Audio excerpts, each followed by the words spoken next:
بسم اللہ الرحمن الرحیم۔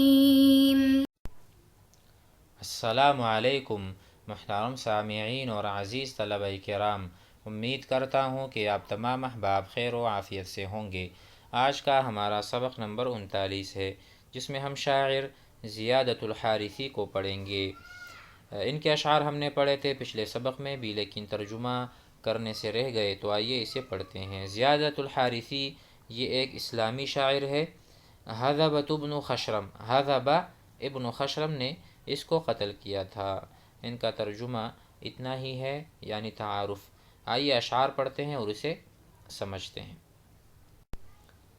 وقال زیادۃ الحارثی لم ار قوما مثلنا خیر قومهم اقل به منا على قومهم فخرا وما تزدهين الكبرياء عليهم اذا كلمونا ان نكلمهم نزرا ونحن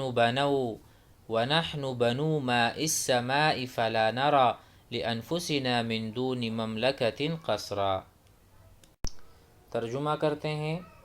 لم ارى قوما، میں نے نہیں دیکھا کوئی قوم، میں نے نہیں دیکھا کوئی ایسی قوم۔ لم ارى، ارى یرى، لم ارى میں نے نہیں دیکھا قوما کسی قوم کو، مثلنا ہماری طرح، خیر قومہم یعنی اچھی قوم، ہم جیسی قوم، اقل به منا کہ وہ ہم سے کم ہو، فخر کرتی ہو، علی قومہم اپنی قوم پہ فخرا۔ اس کا مختصر یہ کہ میں نے ابھی تک ایسی کوئی قوم نہیں دیکھی کہ وہ ہماری طرح اپنے قوم پر باوجود شرافت کے فخر نہ کرتی ہو، یعنی ہم میں اکڑ نہیں ہے، ہم اپنی قوم پر باوجود کہ وہ شریف ہے، بڑی شجاع ہے، ہم فخر نہیں کرتے، ہم اپنے آپ کو بڑا نہیں سمجھتے۔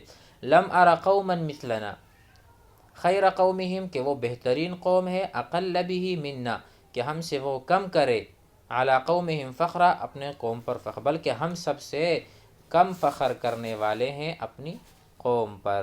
اس سے یہ مراد ہے۔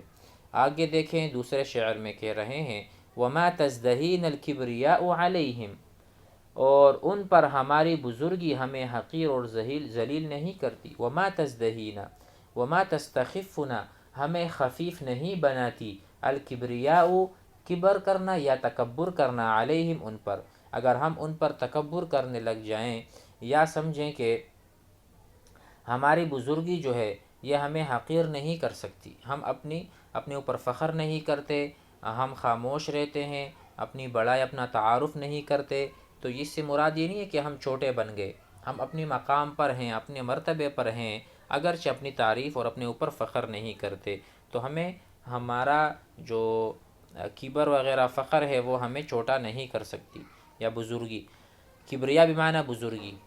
اذا کلمونا ان نکلمہم نظرا کہ جب وہ ہم سے کلام کریں تو ہم ان سے کم گفتگو کریں، یعنی جب ہم باتیں کرتے ہیں تو ہم ان سے کم باتیں کریں اور وہ ہم سے زیادہ باتیں کریں، اس سے بھی ہم چھوٹے نہیں بن جاتے۔ ہم تھوڑا بولتے ہیں، اپنے اوپر کم فخر کرتے ہیں اور قوموں کی طرح ہم نہیں ہیں، تو اس سے کوئی ہماری حیثیت گھٹتی یا کم نہیں ہوتی، اس سے یہی مراد ہے۔ ہماری بزرگی، نسب، حسب، قومیت اپنی جگہ پر رہے گی۔ آخری شعر میں کہہ رہے ہیں وَنَحْنُ بَنُو مَاءِ السَّمَاءِ ہم جو ہے نا پانی کی طرح ہیں، بارش کا پانی جس طرح شفاف ہوتا ہے اسی طرح ہمارا نسب اور حسب بھی شفاف ہے، گویا کہ تشبیہ دی جا رہی ہے۔ وَنَحْنُ ہم جو ہیں بَنُو مَاءِ السَّمَاءِ آسمان پانی کی طرح ہیں، فَلَا نَرَى لِأَنفُسِنَا تو ہم اپنے لیے نہیں دیکھتے، الا کیا من دون مملکۃ قصرا کہ ہم سلطنت چاہتے ہیں، ہم سلطنت اور قصر کے استحقاق رکھتے ہیں۔ ہم جب اتنے شفاف ہیں ہمارا حسب و نسب، تو ہم اس کے اہل ہیں کہ سلطنت، حکومت ہمارے پاس ہو، اور ہم اس کو اپنا قصر سمجھتے ہیں کہ یہ ہمارا قصر ہے۔ کہتے ہیں کہ ہم اپنے لیے سلطنت کے سوا کوئی قصر سزاوار نہیں سمجھتے ہیں۔ آگے چلتے ہیں، مزید جو اشعار ہیں۔ وقال ابنہ اس کے بیٹے نے، کس کے؟ یزید کے۔ یزید زیادۃ الحارثی کا بیٹا جو ہے، وقال ابنہ من مسور ابن زیادہ، مسور زیادہ کا بیٹا، وہ کہتا ہے حین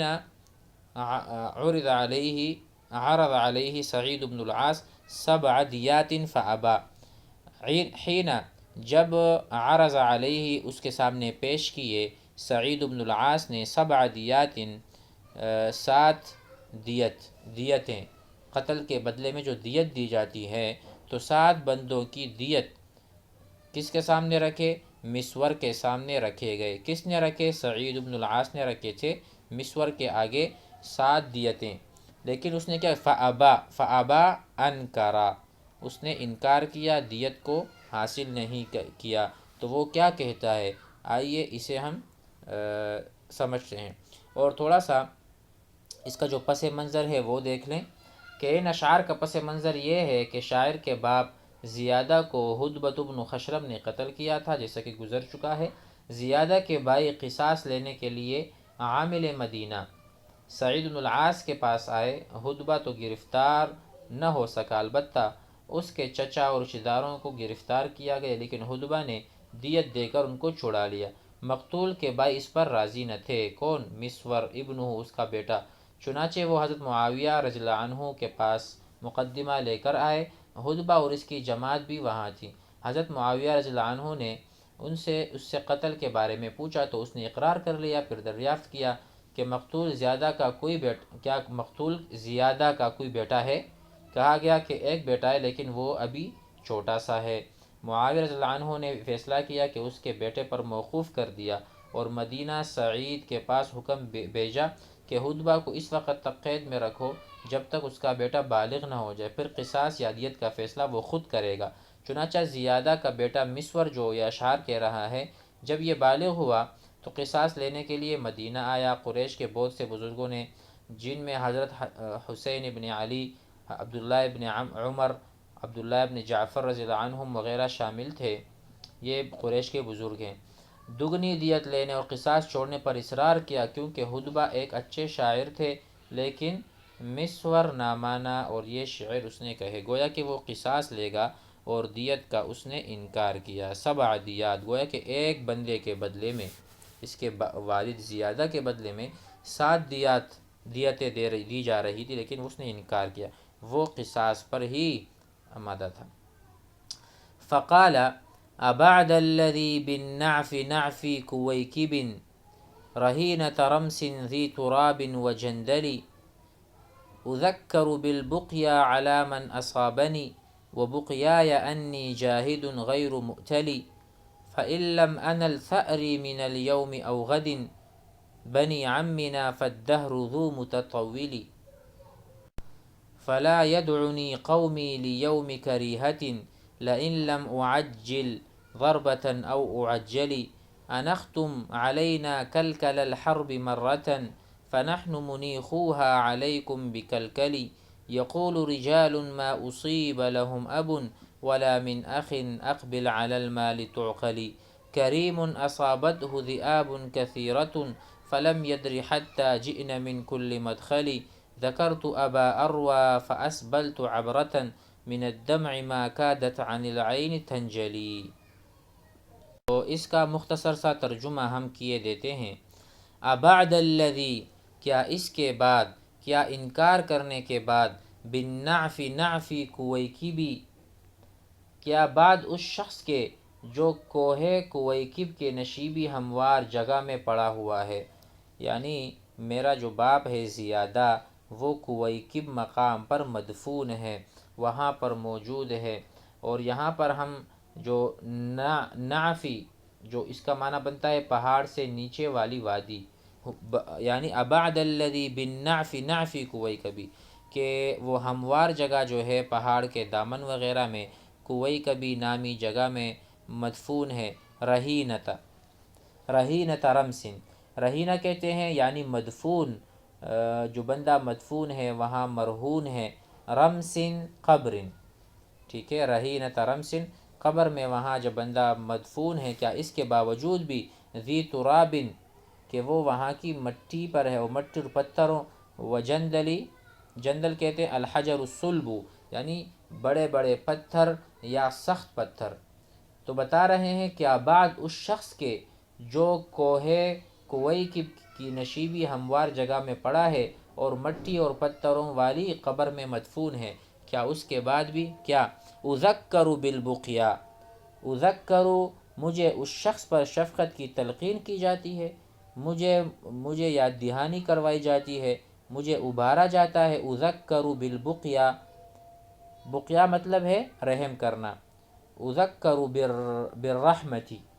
بالرحمت والشفقہ، اذکر بالرحمہ بالبقیا، مجھے ابھارا جاتا ہے کہ میں ہمدردی کروں یا میں شفقت کروں، میں رحم کروں، علی من اصابنی، اس بندے پر جس نے مجھے مصیبت پہنچائی، جس نے میرے باپ کو قتل کیا۔ وبقیایا، اس کے علاوہ کہتے ہیں وبقیایا، یعنی اور اب تو میرا رحم یہ ہے، وبقیایا ای رحمتی و شفقتی، انی جاہد، کہ میں جاہد ہوں، میں جاد، میں سنجیدہ ہوں، غیر مؤتلی، مؤتل کے معنی ہے کہ میں سستی کرنے والا نہیں ہوں۔ اس سے مراد کہ اب تو میرا رحم یہ ہے کہ میں قصاص لینے میں کوشش کروں اور کوتاہی کرنے والا نہ بنوں، غیر مؤتلی، غیر غافلی، غفلت کرنے والا نہ بنوں، بلکہ میں ابھی قصاص ہر حال میں لوں گا، کیونکہ ان کی وجہ سے مجھے بھی تکلیف پہنچی ہے اور میرے والد وہاں پر پڑے ہوئے ہیں کوہ کویکب میں۔ تو مجھے کوئی اس بات کی تلقین نہ کرے کہ میں رحم کروں، ہاں میرا رحم یہ بنتا ہے کہ میں ابھی جاہد ہوں، میں جہاد یعنی میں اب بدلہ لوں گا، میں سنجیدہ ہوں، غیر مؤتلی، غیر غافلی۔ فَإِن لَمْ أَنَ الْثَأْرِ، اگر میں انتقام نہ لے سکوں، من اليوم یعنی فی الیوم او غدن، یا کل، اگر میں انتقام لینے سے باز رہا یا میں نہ لے سکا یا میں کمزور پڑ گیا، تو بنی عمنا، تو اے میرے چچا زاد بھائیو، فالدہر ذو متطولی، زمانہ طویل ہے، پھر صحیح، فالدہر فالزمن ذو متطولی، طویل ہے، آگے لے لیں گے، آج اور کل اگر ہم نے قصاص نہ بھی لیا، آئندہ پرسوں اس کے بعد کا زمانہ کافی لمبا ہے، بہت لمبا زمانہ ہے، قصاص لے کر رہیں گے، قصاص چھوڑنا کسی حالت میں نہیں ہے۔ ثأر کہتے ہیں انتقام کو، لم انل بمعنی لم احصل، یہاں پر لم انل لم احصل، اگر میں نے حاصل نہیں کیا، ثأر انتقامی۔ ٹھیک ہے، آگے بڑھتے ہیں۔ یہاں پر بتا رہے ہیں فلا یدعونی قومی، مجھے میری قوم دعوت ہرگز نہ دے، لیوم کریہۃ لیوم الحرب، یعنی جنگ والے دن مجھے کوئی بھی دعوت نہ دے، کیوں؟ لئن لم اعجل، اگر میں نے قصاص یا انتقام لینے میں جلدی نہ کی، ضربتاً او اعجلی، یا میں جلدی نہ مارا گیا، یعنی میں دونوں کام کرتا ہوں، یا تو میں کسی کو مارتا ہوں، اس میں جلدی کرتا ہوں، اور اگر میں کسی کو جلدی نہ ماروں تو میں خود جلدی مر جاتا ہوں، قتل کیا جاتا ہوں، میں بھاگنے والا نہیں ہوں۔ تو کہتے ہیں اگر میرے میں یہ صفت نہ ہوتی تو میری قوم مجھے کبھی بھی جنگ کے لیے نہ بلائے، اپنی شجاعت کا بیان ہے۔ آگے ہے انختم علینا کلکل الحرب مرتن، کہتے ہیں تم نے لڑائی کا سینہ ہم پر ایک دفعہ رکھ دیا ہے، انختم، تم نے ختم رکھ دیا ہے، یعنی تم نے بٹھا دیا ہے، انختم، کیا تم ہم پر بٹھاتے ہو، علینا، ہمارے اوپر بٹھاتے ہو، ہمارے اوپر ختم کرتے ہو، کلکل الحرب مرتن، کہ سینے کی لڑائی، کلکل الحرب کہتے ہیں، دیکھو کلکل کہتے ہیں صدر کو، سینے کو، یعنی لڑائی کا جو سینہ ہے، جو لڑائی میں ایک سینے والی یعنی درمیانی جگہ ہوتی، جب ہم میدان میں اترتے ہیں تو جو جیش ہوتا ہے، لشکر ہوتا ہے، اس کا ایک بازو، دوسرا بازو، اور اس کا سینہ بھی ہوتا ہے، تو میں سینے والی جگہ میں ہوتا ہوں، یعنی میں درمیان میں ہوتا ہوں، جو دشمن کے لشکر کے اندر گھس رہا ہو۔ انختم علینا کلکل الحرب مرتن، تم نے لڑائی کا سینہ ہم پر ایک دفعہ رکھ دیا ہے اور میرے باپ کو قتل کیا ہے، فنحن منیخوها، تو ہم بھی اس کا سینہ تم پر رکھنے والے ہیں۔ منیخ، اناخا ینیخو، میں کہتا ہوں میں نے اونٹ کو بٹایا، تو میں کہوں گا انخت الجمل، انخت، اناخا ینیخو، انخت الجمل، میں نے اونٹ کو بٹایا، فنحن منیخوها، تو ہم بھی اب جنگ کو بٹھانے والے ہیں، علیکم بکلکلی، تمہارے سینے پر، تم نے ہمارے باپ کو قتل کیا، اب تمہاری باری کہ یہ ہم جنگ تمہارے سینے پر شروع کریں گے اور تمہارے اوپر وار کریں گے۔ کل بمعنی الصدر، جس کو سینہ کہتے ہیں۔ یقول رجال ما اصیب لهم اب، وہ لوگ جن کے باپ یا بھائی کو اس طرح قتل نہیں کیا گیا، یقول رجال، وہ لوگ کہتے ہیں، ما اصیب لهم اب، کہ ان کے باپ ابھی تک قتل نہیں ہوا، یعنی ان کا باپ تو قتل نہیں ہوا تو کیوں مجھے ترغیب دیتے ہیں؟ جب ان کا باپ قتل ہو پھر میں ان سے پوچھوں۔ ولا من اخin، اور نہ ان کا بھائی قتل کیا گیا ہے۔ اقبل علی المال تعقلی، مجھے نصیحت کرتے ہیں اقبل، کہ تم مال کی طرف متوجہ ہو کر تجھ کو دیت دی جائے، تم دیت لے لو۔ تعقل معنی عقل کہتے ہیں دیت کو۔ اقبل، متوجہ ہو جاؤ، آ جاؤ، علی المالی، مال کی طرف، قصاص اور انتقام چھوڑ دو، تعقل، تم کو دیت دے دی جائے گی، عقل یعقل۔ کریم اصابتہ ذئاب کثیرۃ، یعنی وہ ایک آدمی تھا جو مقتول ہے، وہ کریم تھا، شریف تھا، اصابتہ، اس کے ارد گرد آئے تھے، ذئاب، بہت سارے بھیڑیاں۔ وہ مقتول ایک کریم شخص تھا جس کو بہت سے بھیڑیے پہنچ گئے تھے، اصابتہ وصلتہ، اس کے پاس پہنچے تھے اور ان کو قتل کیا تھا۔ کن نے؟ ذئاب، ذئاب جمع ذئب، اور ذئب کہتے ہیں بھیڑیے کو۔ بہت سارے بھیڑیوں نے اس کو اچک لیا یا اس کے ارد گرد گھوم۔ فلم یدری، اور وہ نہیں جانتا، حتی جئن من کل مدخلی، ان کو پتہ بھی نہیں تھا کہ ہر طرف سے ان کے اوپر دوڑ پڑے، نہ جان سکا وہ، حتیٰ کہ وہ ہر طرف سے آ گئے اور اس کریم شخص کو قتل کر دیا۔ جئنا جاء یجیء، فلم یدری، اس کو پتہ بھی نہیں تھا، من کل مدخل، ہر طرف سے۔ ذکرت ابا اروى فاسبلت عبرة، مجھے اپنے باپ ابو اروہ کی یاد آئی، ذکرت، مجھے یاد آئی، ذکر یذکر، ابا اروہ کنایۃ عن المقتول، اپنے ابو کو ابو اروہ، میں اپنے اروہ باپ کو مجھے اس کی بہت یاد آئی۔ فاسبلت عبرة، تو میں نے بہت سارے آنسو بہائے، اسبلت اسلت، میں نے بہائے، عبرة دمعا، عبرہ دمع آنسو، فاسلت اسبلت عبرہ، من الدمع، بہت سارا میں نے آنسو بہائے، ما کادت عن العین تنجلی، جو میری آنکھوں سے الگ ہونے کا نام نہیں لیتے۔ انجلا ینجلی، انکشف ینکشف، دور ہٹنا، ایسا بالکل بھی نہیں تھا، بلکہ میرے آنکھ سے آنسو بہے جا رہے تھے یا بہہ رہے تھے۔ تنجلی، تنکشف و تسقط۔ آج کے لیے اتنا ہی، امید ہے اشعار سمجھ میں آ گئے ہوں گے۔ السلام علیکم۔